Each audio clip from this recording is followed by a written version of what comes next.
আপুনিয়ে অসমৰ একমাত্ৰ ধেমালিতে হোৱা মুখ্যমন্ত্ৰী ঘৰ অপমান কৰিলে আমাৰ অসমৰ মুখ্যমন্ত্ৰীক।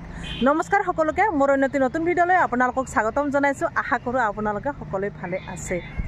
মুখ্যমন্ত্ৰীক এতিয়া ৰাইজে অপমান কৰিব ধৰিছে, ৰাইজে মুখ মেলিছে মুখ্যমন্ত্ৰী হ'ল কেনেকৈ, এই মুখ্যমন্ত্ৰীক কিয় অপমান কৰিবলৈ ধৰিলে এতিয়া একাংশ হয়। এতিয়া চাওক, বহুতে কয় যে আপুনি মুখ্যমন্ত্ৰী ধেমালিতে হৈছে, আপুনি মুখ্যমন্ত্ৰী আসনখন এনেই পোৱা নাই, অসমৰ ৰাইজৰ সহযোগতহে পাইছে, অসমৰ ৰাইজে আপোনাক সেই আসনখন দিছে। বহুতে বহু ধৰণৰ এতিয়া মন্তব্য কৰি আছে। আচলতে ঘটনাটো হ'ল, সিদিনাখন যেতিয়া দিলৱাৰৰ ঘটনাটো ক'লে, দিলৱাৰ হুছেইনৰ ঘটনাটো, সেই সাংবাদিকজনৰ কথাটো মুখ্যমন্ত্ৰী ক'লে যে আমাৰ বিজেপিৰ কামেই হৈছে, বিজেপিৰ ৰাজনীতিয়ে হৈছে দিলৱাৰ আৰু মবকুল হকৰ নিচিনা মানুহক খতম কৰা। আচলতে খতম কৰিব কোনে লৈছে? এতিয়া বহুতে আৰু ক'ব লৈছে যে দিলৱাৰ হুছেইনৰ নিচিনা সাংবাদিকৰ সেই ৰাজনৈতিকে আপোনাৰ ৰাজনৈতিক জীৱনটো খতম কৰিব যেন লাগিছে। বহুতে এতিয়া তেনেকৈ ক'ব লৈছে। আচলতে মুখ্যমন্ত্ৰী হ'ল কাৰণে যি মন যায় তাকে ক'ব নেকি? বহুতে এতিয়া ক'ব ধৰিছে যে বিজেপি আপুনি জন্ম দিয়া নাই মুখ্যমন্ত্ৰী, বিজেপি বহুত আগতে কষ্টৰ ফলতহে জন্ম হৈছে। এনেকুৱা বহুত ধৰণৰ মন্তব্য দি আছে। মুখ্যমন্ত্ৰী কিয় ক'লে বাৰু সিদিনাখন যে শাসনৰ বাহিৰত নহয় বা শাসনৰ বিৰুদ্ধে নহয়, শাসনৰ ভিতৰত থাকিয়ে দিলৱাৰ বা সেই মবকুলৰ নিচিনা মানুহক খতম কৰা আমাৰ কাম। আচলতে এইটো অসম্ভৱ। এই দুজন ব্যক্তিৰ নাম লোৱাৰ লগে লগে কি হ'ল, গোটেই মুছলিম জাতিক অপমান কৰাৰ নিচিনা হৈছে। কি মুছলিম জাতিৰ ভোট নালাগে নেকি? এতিয়া মুছলিমখিনিয়ে নহয়, বহুত হিন্দু মানুহে মন্তব্য কৰিছে যে আপুনি মুখ্যমন্ত্ৰী, আপোনাক মুখ্যমন্ত্ৰী নিজেও কৰা নাই, আপুনি অসমৰ ৰাইজে পঠাইছে, অসমৰ ৰাইজে দিছে, আৰু আপুনি হাজাৰবাৰ কম, আপুনি ধেমালিতেহে অসমৰ মুখ্যমন্ত্ৰী হৈছে, অসমৰ একমাত্ৰ মুখ্যমন্ত্ৰী আপুনি ধেমালিতে হোৱা মুখ্যমন্ত্ৰী। আপুনি মুখত যিহকে আহে তাকে কৈ যায়, এইবোৰ কথা ক'ব নালাগে। আপুনি এতিয়া মুখ্যমন্ত্ৰী কিমান দিন হৈ থাকিব সেইটোৱে চিন্তা কৰক। এতিয়া বহুতে মুখ মেলিছে, অসমৰ ৰাইজে মুখ মেলিছে, কমেণ্টত তেখেতক বেয়াকৈ ক'বলৈ ধৰিছে। এই বেয়াকৈ কোৱা সুবিধাটো কেলৈ দিলে, মুখ্যমন্ত্ৰী কেলৈ দিলে? আচলতে মুখ্যমন্ত্ৰী কি ভাবিছে যে শাসনখন তেওঁৱে কৰি থাকিব, যে বিজেপি চৰকাৰখন তেওঁৱে আনিছে বা বিজেপি দলটোক তেওঁৱে জন্ম দিছে, তেনেকৈ ভাবে নেকি? আচলতে এইটো অসম্ভৱ।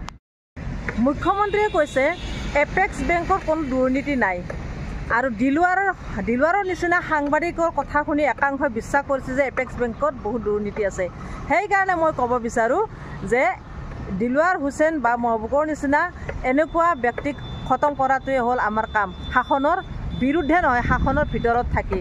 আচলতে এনেকুৱা বিৰূপ মন্তব্য তেখেতে কৰিব নালাগে, আৰু এই মন্তব্যৰ কাৰণে তেখেত আজি বহুত পিছ পৰি গ'ল, বা তেখেতক আজি বহুতো ৰাইজে, অসমৰ ৰাইজে বেয়া পোৱা হৈছে।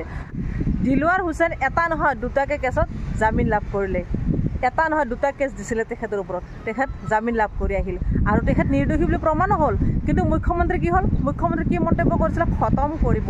আৰু সেইকাৰণে বহুতে এতিয়া ক'ব ধৰিছে যে দিলৱাৰ হুছেইনৰ নিচিনা সাংবাদিকে, এই সাংবাদিকৰ মন্তব্যই আপোনাৰ ৰাজনৈতিক জীৱনটো যেন খতম কৰিব, এনেকুৱা মন্তব্য বহুতে কৰিছে। অকল মুছলিমে মন্তব্যবোৰ কৰা নাই, বহুত হিন্দু লোকেও এনেকুৱা মন্তব্য কৰিছে। এতিয়া হিন্দু মুছলিমৰ ৰাজনীতিটো কোনে কৰিছে? আমাৰ অসমৰ মুখ্যমন্ত্ৰী কৰা নাইনে বাৰু? যিটো সময়ত আমি হিন্দু মুছলিম ভাই ভাই মিলিজুলি চলি আছোঁ, আৰু সেই সময়তে আমাৰ অসমৰ মুখ্যমন্ত্ৰীয়ে এনেকুৱা ধৰণৰ মন্তব্য কৰে। কি হিন্দু মুছলিম একেলগে থাকিব নালাগে, হিন্দু মুছলিম আমি ভাই ভাই ভাতৃত্ববাদ কৰিব নালাগে, এনেকুৱা মন্তব্য কৰিব নালাগে। দুজন ব্যক্তিৰ নাম লৈছে, দুজন মুছলিম, সেইকাৰণে মানুহৰ মনত বহু ধৰণৰ ভাৱ হৈছে। আচলতে কি হয়, যদি বিজেপি চৰকাৰৰ দিনত কোনোবা যদি দুৰ্নীতি কৰিছে, দুৰ্নীতিটো তেওঁলোকে ঢাকি ঢুকি ৰাখিব বিচাৰে, আৰু সেই দুৰ্নীতিটো যদি কোনোবাই দেখুৱাই দিছে, হয়তো তেওঁ ৰঙাঘৰৰ আলহী হ'বলৈ গৈ আছে। এইবিলাক কিয় হৈ আছে? এইবিলাক হ'ব কিয় পায়? এইখন চৰকাৰৰ বা বিজেপি চৰকাৰখনৰ নীতি আদৰ্শ নেকি? এতিয়া বহুতে ক'ব বিচাৰে যে এইখন বিজেপি চৰকাৰ নহয়, এইখন হিমন্ত বিশ্ব শৰ্মাৰহে চৰকাৰ। আচলতে চৰকাৰৰ নামে দিছে হিমন্ত বিশ্ব চৰকাৰ, মানে হেৰি নহয়, বিজেপি চৰকাৰ নহয়। বিজেপি চৰকাৰৰ নীতি শাসন এনেকুৱা নহয়, বিজেপি চৰকাৰৰ আদৰ্শ বহুত বেলেগ। বিজেপি চৰকাৰৰ আদৰ্শক মানিব লাগে, সঁচাকৈ আমিও শ্ৰদ্ধা কৰোঁ, সন্মান কৰোঁ বিজেপিৰ আদৰ্শক। কিন্তু এতিয়া দেখিছোঁ বিজেপিৰ আদৰ্শ এয়া নহয়, এয়া আমাৰ মুখ্যমন্ত্ৰীৰহে আদৰ্শ যেন লাগিছে। এতিয়া আপুনি কমেণ্ট বক্সবোৰ চেক কৰিবচোন, কমেণ্টবোৰ চেক কৰিলে গম পাব ঢেৰ গালি, ঢেৰ বেয়া ব্যৱহাৰ কৰিব ধৰিছে এতিয়া হিমন্ত বিশ্ব শৰ্মাক, মুখ্যমন্ত্ৰীক বেয়া ধৰণে সমালোচনা কৰিব ধৰিছে অসমৰ একাংশ জনতাই, অসমৰ ৰাইজে। কিয় এনেকুৱা ধৰণে আলোচনা কৰিব ধৰিছে, আৰু অসমৰ ৰাইজে যিখিনি কৈছে সেইখিনি সঁচাকৈ সঁচা কথা নে? সঁচা কথা হয়ও বা হ'বও পাৰে, কাৰণ বহুতে বিচাৰে বা বিচাৰিছিল অসমৰ মুখ্যমন্ত্ৰী বেলেগ এজন হোৱা, কিন্তু হৈ গ'ল আমাৰ মামা হিমন্ত বিশ্ব শৰ্মা। গতিকে সেয়েহে বহুতে কয় বা বহুতে এতিয়া অপমান কৰিব ধৰিছে কমেণ্টৰ থ্ৰুৱেদি যে আপোনাক হাজাৰবাৰ ক'ম যে আপুনি ধেমালিতে হোৱা অসমৰ এজন মুখ্যমন্ত্ৰী, অসমৰ একমাত্ৰ মুখ্যমন্ত্ৰী আপুনি, ধেমালিতে হোৱা মুখ্যমন্ত্ৰী, হাজাৰবাৰ ক'ম বুলি বহুতে এতিয়া অপমানসূচক বাক্য বা মন্তব্য কৰিব ধৰিছে কমেণ্টত।